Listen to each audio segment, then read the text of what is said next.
Everyone, आज के lecture में बात करने वाले हम बॉन्ड एनर्जी और बॉन्ड लेंथ के लिए। किसी भी मॉलिक्यूल के लिए उसका बॉन्ड एनर्जी और बॉन्ड लेंथ का ऑर्डर कितना इजीली हम फाइंड कर सकते हैं वो आज हम देखने वाले हैं। हम बहुत से इंपॉर्टेंट एग्जांपल देखेंगे और साथ ही में एक्सेप्शन भी देखने वाले हैं। तो स्टार्ट करते हैं हम। बॉन्ड लेंथ और बॉन्ड एनर्जी की फर्स्ट बात करें तो उन दोनों के बीच का रिलेशन कैसा होता है। जब बॉन्ड लेंथ बढ़ रहा हो तो बॉन्ड एनर्जी कम रहता है, और साथ ही में एक और चीज जो डायरेक्टली प्रोपोर्शनल होता है बॉन्ड एनर्जी के, दैट इज बॉन्ड स्ट्रेंथ।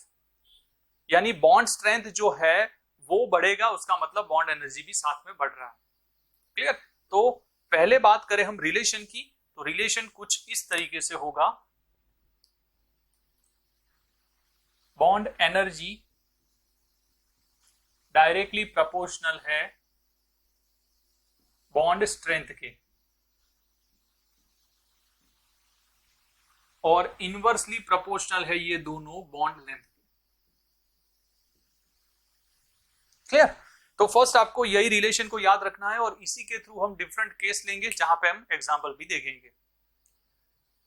तो स्टार्ट करते हैं फर्स्ट केस। फर्स्ट केस ये है कि अगर कहीं पे नंबर ऑफ बॉन्ड इंक्रीज कर रहे हैं तो उस वाले केस के अंदर उसका बॉन्ड एनर्जी भी इंक्रीज करेगा। क्लियर? या फिर हम ऐसे भी बोल सकते हैं कि अगर नंबर ऑफ सिग्मा बॉन्ड बढ़ रहे हैं कहीं पे तो उस केस के अंदर बॉन्ड लेंथ बढ़ने वाला है, सेम बॉन्ड एनर्जी कम होने वाला है। अगर कहीं पे नंबर ऑफ पाई बॉन्ड बढ़ रहे हैं तो वहां पे उल्टा बॉन्ड लेंथ कम होने लगेगी और बॉन्ड एनर्जी इंक्रीज होने लगेगी।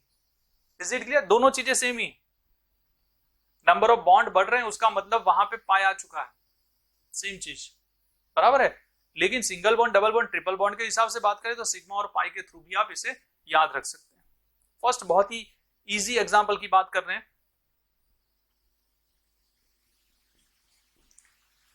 अगर बॉन्ड एनर्जी का ऑर्डर ले लूं तो ट्रिपल बॉन्ड में सबसे ज्यादा होगी, then double bond, then single bond.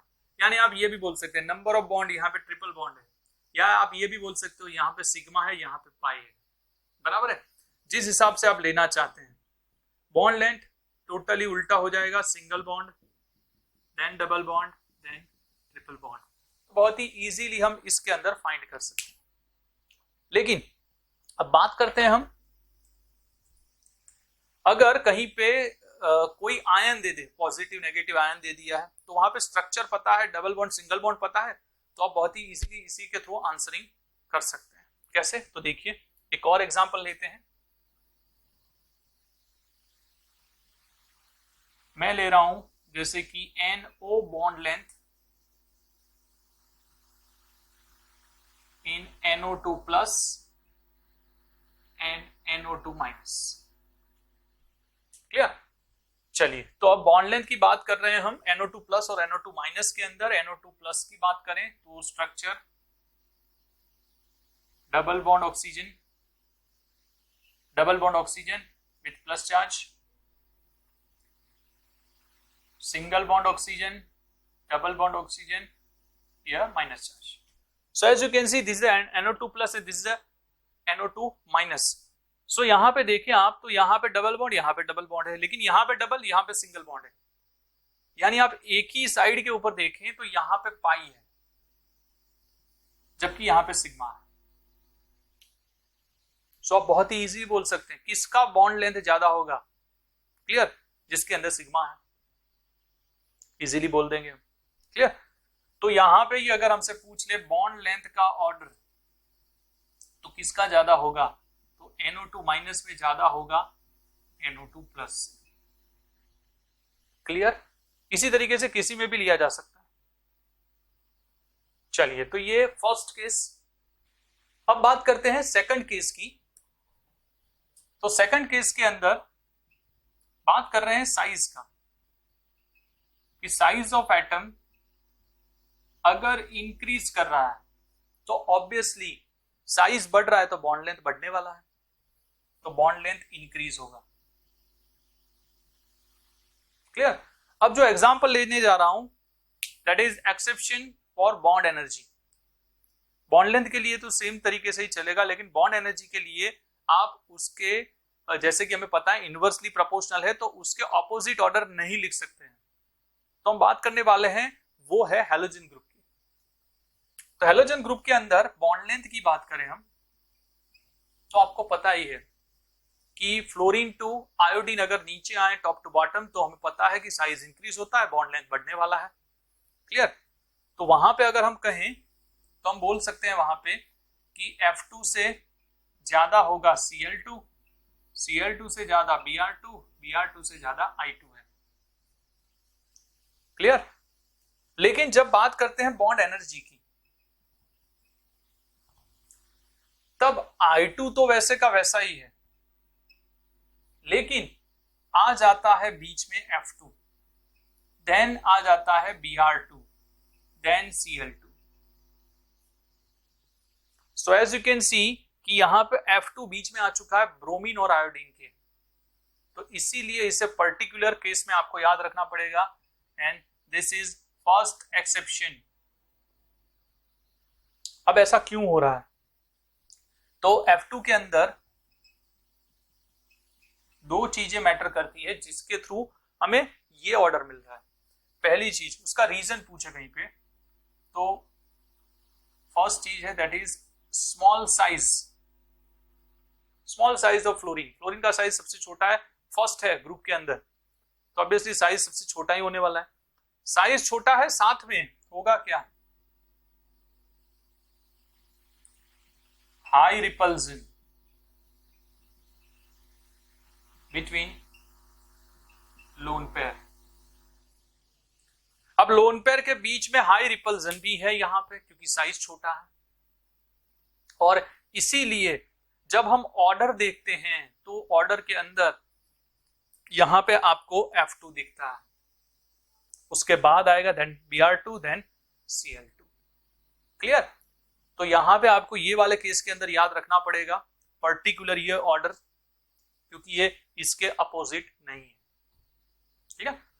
So I hope कि आपको समझ में आ चुके हैं। फर्स्ट 2 पॉइंट्स की बात की, अभी भी 2 पॉइंट्स बाकी हैं, and that is more important.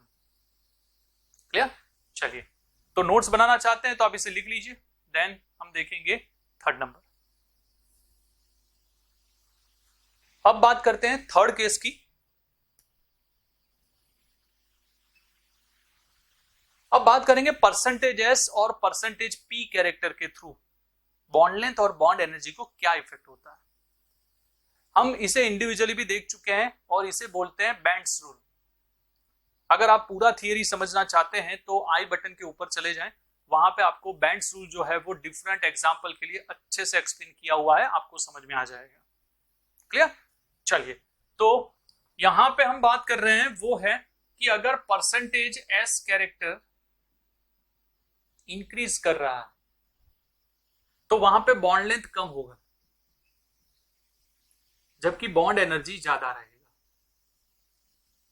Clear. या फिर उल्टा बोल सकते हैं, अगर परसेंटेज पी कैरेक्टर अगर इंक्रीज कर रहा है तो बॉन्ड लेंथ बढ़ेगा,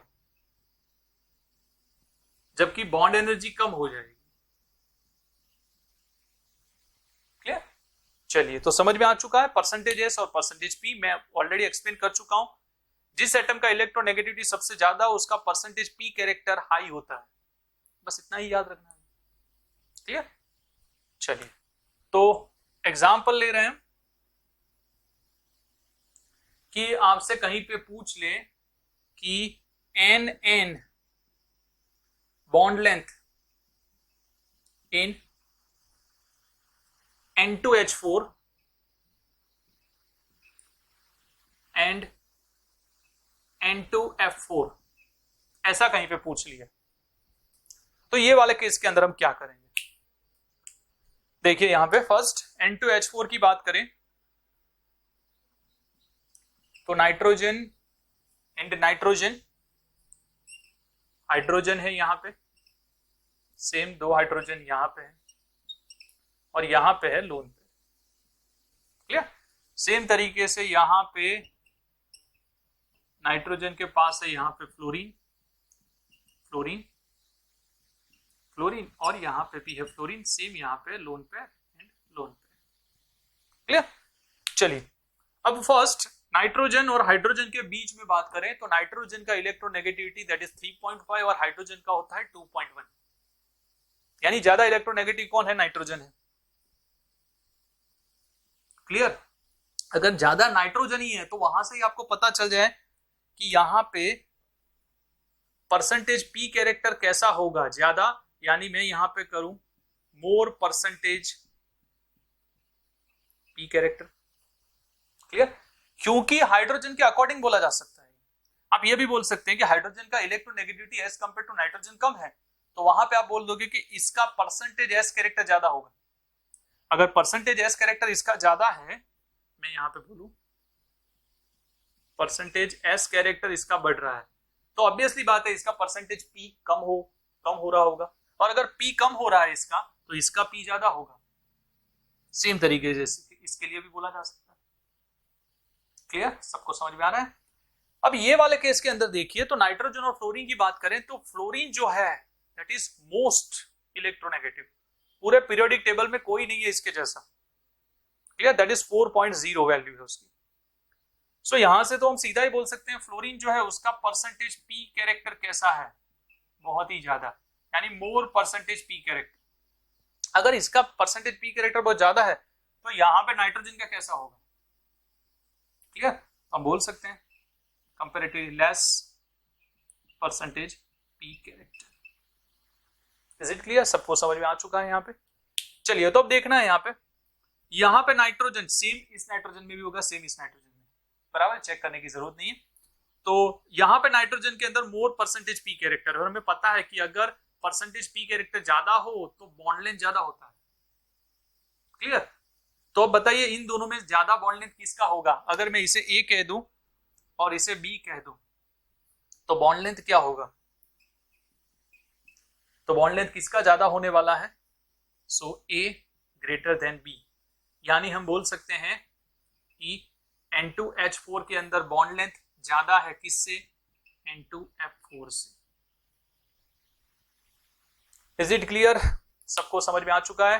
वापस से मैं बोलूंगा, अगर अच्छे से समझना है और भी एग्जाम्पल देखने चाहते हैं आप तो बेंड्स रूल को देख लीजिए। चलिए अब बात करते हैं यहाँ पे एक और एग्जाम्पल इसका ले लेते हैं वैसे ही। चलिए एक और एग्जाम्पल ले लें जो हम बेंड्स रूल में ऑलरेडी बता ही चुके हैं, लेकिन वापस से यहाँ पे भी ले रहे हैं। चलिए आपसे पूछ ले यहाँ पे oxygen oxygen bond length in H2O2 and O2F2। मान लीजिए इसके अंदर पूछ लिया है तो सेम तरीके से ही जाना है। चलिए तो हम स्ट्रक्चर की बात करें, oxygen oxygen, this is hydrogen, this is hydrogen. Same तरीके से यहां पे oxygen, this is fluorine, fluorine. So H2O2 and this is O2F2। Clear? चलिए अब बात करें वापस से ऑक्सीजन और हाइड्रोजन की बात करें। हाइड्रोजन हमें पता है 2.1 है, ऑक्सीजन वापस से हमें पता है कितना होता है, दैट इज 3.5 वैल्यू है उसका। तो वहां से आपको पता चलना चाहिए इलेक्ट्रोनेगेटिविटी ऑक्सीजन की ज्यादा है। अब ऑक्सीजन की इलेक्ट्रोनेगेटिविटी ज्यादा है तो हम वहां पे क्या बोलेंगे? इसका परसेंटेज पी कैरेक्टर तो ज्यादा है। क्लियर? तो हम यहां पे ही बोल देते हैं कि यहां पे मोर परसेंटेज पी कैरेक्टर है। क्लियर? समझ में आ रहा है सबको? यहां से ही यहां पे लोन पर ऐसे ही सेम तरीके से यहां पे तो बहुत ही इजीली बता रहे हैं हम।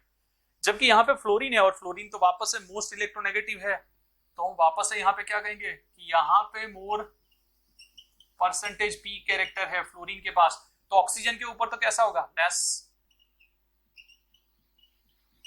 आई होप कि आपको समझ में आ चुका है।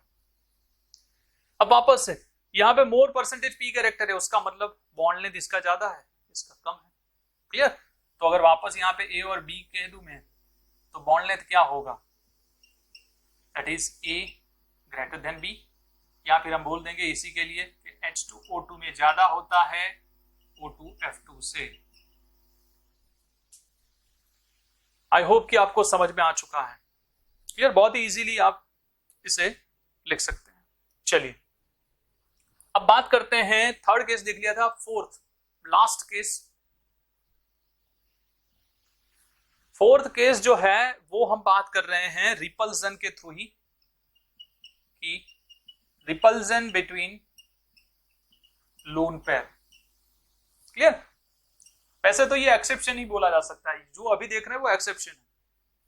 क्लियर? तो एक्सेप्शन के थ्रू ही बात कर रहे हैं इसे, फोर्थ केस की। चलिए अब बात करते हैं उसके अंदर एग्जाम्पल की।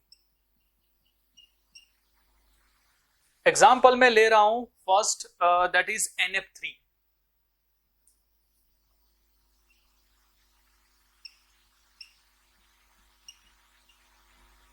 This is NF3। क्लियर?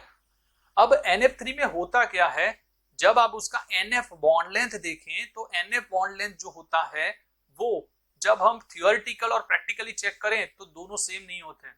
और दूसरी बात, जब उसे प्रैक्टिकली चेक किया जाता है वो ज्यादा मिलता है थियोरिटिकल से। यानी इसके अंदर प्रैक्टिकली NF बॉन्ड जो है वो हायर बॉन्ड लेंथ वाला होता है as compare to theoretical. Clear? तो वो याद रखना है। रीजन क्या है मैं बता रहा हूं आपको। सेम चीज एक और है, सेम चीज है दूसरी, दैट इज NH2OH के अंदर भी ऐसा ही होता है। ले रहा हूं यहां पे मैं, दिस इज NH2OH। तो अगर मैं NH2OH की बात करूं यहां पे, तो इस वाले केस के अंदर भी सेम चीज है। तो इन दोनों में ये चीज क्यों मिलती है, उसका रीजन, तो उसका रीजन समझ लीजिए। अगेन अगर मैं बात करूं नाइट्रोजन और फ्लोरीन की यहां पे, या नाइट्रोजन और ऑक्सीजन की, तो ये दोनों एटम ऐसे होंगे जिनके साइज बहुत ही कम है, स्मॉल साइज है। अगर स्मॉल साइज है तो बॉन्ड पेयर के बीच में क्या होने लगेगा, ज्यादा रिपल्सन। क्लियर? तो रिपल्सन ज्यादा है वहां पे, तो वहां पे कंपैरेटिवली याद रख लीजिए यहां पे कि इन दोनों केस के अंदर हम बोलेंगे यहां पे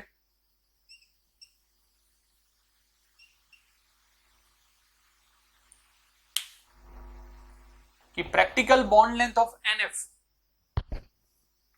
प्रैक्टिकल बॉन्ड लेंथ की बात कर रहे हैं, वो थियोरिटिकल से ज्यादा होती है। तो practical bond length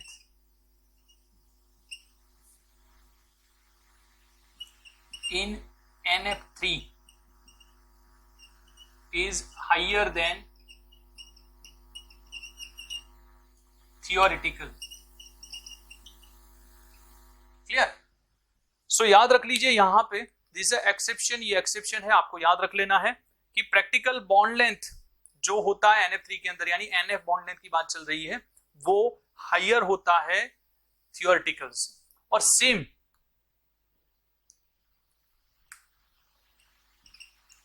as in NH2OH। याद रखिए, तो NH2OH के अंदर भी सेम चीज है, यानी नाइट्रोजन ऑक्सीजन के बीच का जो बॉन्ड लेंथ है वो प्रैक्टिकली जो देखा जाता है वो ज्यादा होता है थियोरिटिकल से। ये दोनों केस ऐसे हैं, और उनके अंदर रीजन क्या है, वो है इलेक्ट्रॉन रिपल्सन की बात चल रही है, तो वहां पे आप याद रख सकते हैं। Is it clear? तो सबको समझ में आ चुका है। रीजन पूछे तो मैंने रीजन आपको बता दिया है, रीजन याद रख लीजिए। अगेन यहां पे मैं आपको बता रहा हूं रीजन के थ्रू। तो अगर रीजन कहें यहां पे तो है स्मॉल साइज। फर्स्ट चीज कि स्मॉल साइज है, किसका स्मॉल साइज, नाइट्रोजन फ्लोरीन, और इसके अंदर नाइट्रोजन ऑक्सीजन, दोनों सेम साइज के ही होते हैं और स्मॉल साइज के ही होते हैं क्योंकि ग्रुप के अंदर फर्स्ट। क्लियर? चलिए, तो यहां पे ये स्मॉल साइज में, ये भी स्मॉल साइज में, स्मॉल साइज में है इसीलिए बॉन्ड पेयर के बीच में रिपल्सन ज्यादा होता है। तो रीजन याद रख लीजिए, more repulsion between bond pair. Clear? तो याद रह जाएगा सबको कि वहां पे मोर रिपल्सन यानी ज्यादा रिपल्सन होता है बॉन्ड पेयर के बीच में, यानी बॉन्ड पेयर जो है उनके बीच में रिपल्सन ज्यादा शुरू हो जाता है ड्यू टू उनका साइज बहुत ही छोटा है। यानी दोनों एटम, नाइट्रोजन ऑक्सीजन हो या नाइट्रोजन फ्लोरीन हो, दोनों का साइज बहुत ही कम है। इसीलिए ये दोनों एक्सेप्शन है। आपसे पूछ ले कहीं पे कि प्रैक्टिकली जब NF बॉन्ड लेंथ लिया जाता है वो थियोरिटिकल से ज्यादा होता है, क्यों? तो उसका रीजन ये है, तो आपसे पूछ सकते हैं। क्लियर? सो आई होप कि आपको समझ में आ चुका है। नोट्स बनाना चाहते हैं तो आप लिख लीजिए इसे। क्लियर? तो आज हमने देखा है another most important topic, that is bond length. तो यहां पे हमारा बॉन्ड लेंथ और बॉन्ड एनर्जी दोनों साथ में खत्म हो चुके हैं। अब बात करेंगे मोस्ट इंपोर्टेंट थियरी की नेक्स्ट लेक्चर में, जिसका टॉपिक है मॉलिक्यूलर ऑर्बिटल थियरी, उसके बारे में बात करेंगे। ओके देन, तो मिलते हैं नेक्स्ट लेक्चर के